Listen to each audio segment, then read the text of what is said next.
455 defendants have been charged across the country. Now to Washington, where the Justice Department charged hundreds of defendants with healthcare fraud worth $6.5 billion.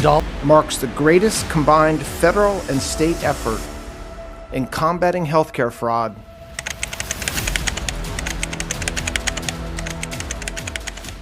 Six in the morning, Los Angeles.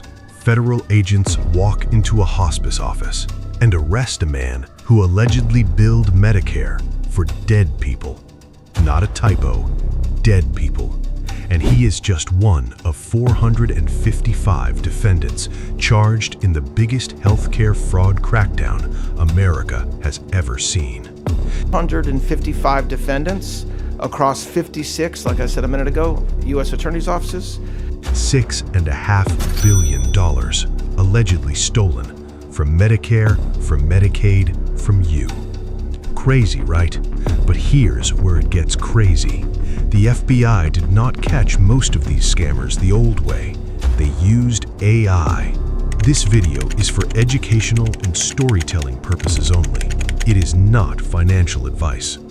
Picture this: June 23rd, 2026, Washington, D.C. Acting Attorney General Todd Blanche at the podium, FBI Director Kash Patel, Health Secretary Robert F. Kennedy Jr., CMS Administrator Dr. Mehmet Oz. According to the Department of Justice, this was the 2026 National Healthcare Fraud Takedown, the largest whole-of-government healthcare fraud operation in American history. In just 14 days, 455 people charged. Assistant Attorney General Colin McDonald put it bluntly: no case too big, no scheme too complex, no hiding place too remote. 455 defendants, 90 doctors and licensed medical professionals, alleged false claims over $6.5 billion. 56 federal districts, 45 states, all 50 state Medicaid fraud control units, the most ever. Prosecutors' message: put profit over patients, expect prison. But the number that should scare you is not $6.5 billion. It's how they found these people. For years, healthcare fraud meant bill Medicare, get paid, hope nobody notices, pay and chase. That era, according to federal officials, is ending. The DOJ Healthcare Fraud Unit runs the Data Fusion Center, FBI, HHS OIG, and other agencies feeding billing data into advanced analytics. A financial intelligence review team tracks not just suspicious claims, but where the money goes: luxury cars, beach resorts, yachts. And according to DOJ, the fraud division now has cloud space inside CMS's integrated data repository, real Medicare data, to deploy artificial intelligence and machine learning in real time. New agreements with Homeland Security and the FTC break down data silos, travel records, consumer complaints, billing patterns, all in one net. It worked fast. In Illinois, the first prosecution from that financial intelligence review team, an alleged defendant billed Illinois Medicaid for 500 or more hours of counseling per day. 500 hours, one day. Data allegedly showed patients hospitalized elsewhere on those same billing dates. DOJ says prosecutors opened the case within 5 days. Less than 7 months later, arrested at an airport, reportedly trying to leave the country. Over 27 million allegedly diverted to brokerage accounts, luxury cars, real estate, and jewelry. Then the algorithms flagged a billing spike nobody could explain: amniotic wound allografts, skin graft products slapped on wounds. DOJ says one company billed Medicare over $4 billion, collected over $2 billion. The company did not even manufacture them, bought from tissue banks, relabeled, marked up 2,000%, up to $1,450 per square centimeter.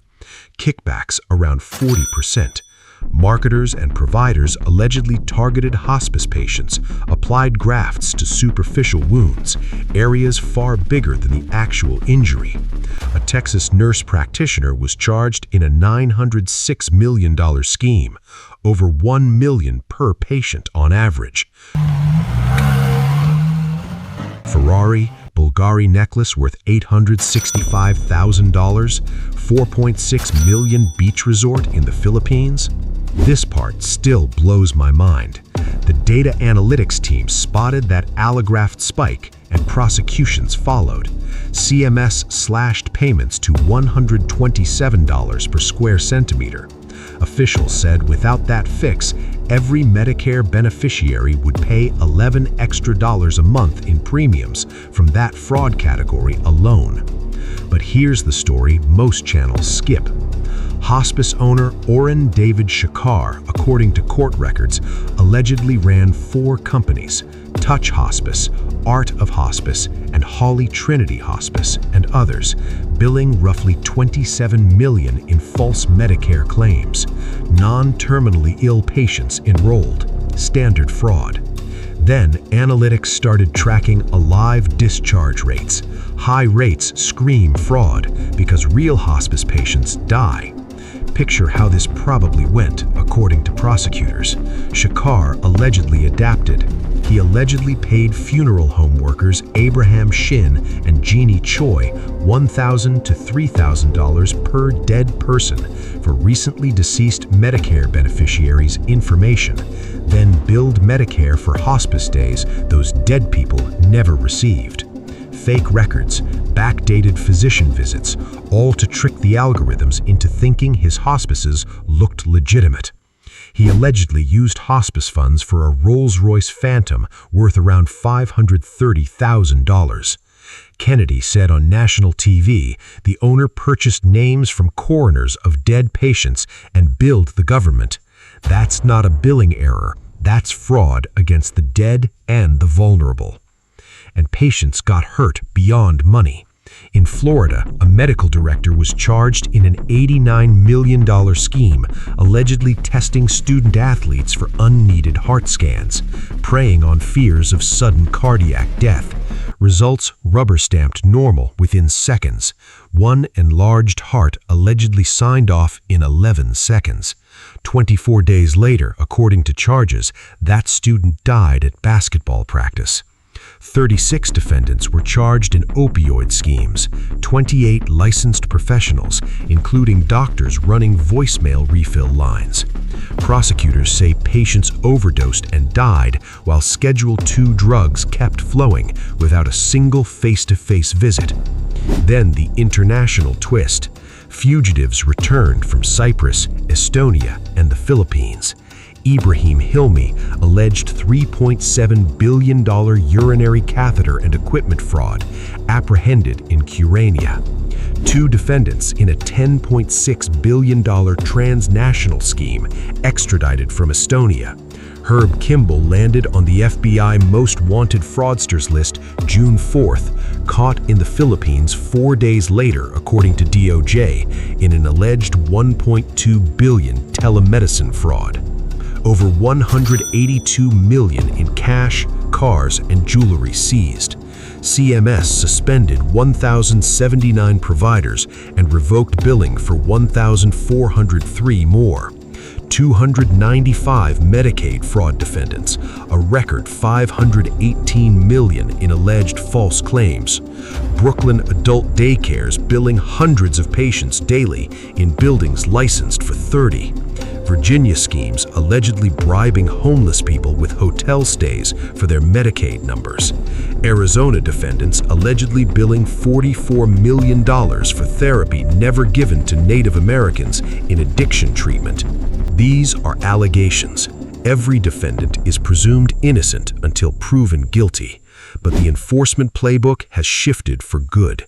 AI on live Medicare data, financial trails to airport arrests, a most wanted list that caught a fugitive in 4 days. The healthcare strike force, running since 2007, now has charged over 6,200 defendants nationwide. But this takedown, according to DOJ, is what proactive fraud fighting looks like. One more thing. Shakar allegedly didn't just steal from taxpayers. He allegedly studied the fraud detection metrics and built a graveyard workaround. If criminals are gaming the algorithms that protect Medicare, the next scam is already being designed somewhere right now. Check your Medicare or Medicaid statements, equipment you never got, hospice bills after someone passed. Report it. 1-800-MEDICARE or ic3.gov. That's how this takedown started. Someone's data didn't add up. Thanks for watching. If you want to see more videos like this, make sure to like this video and subscribe to the channel.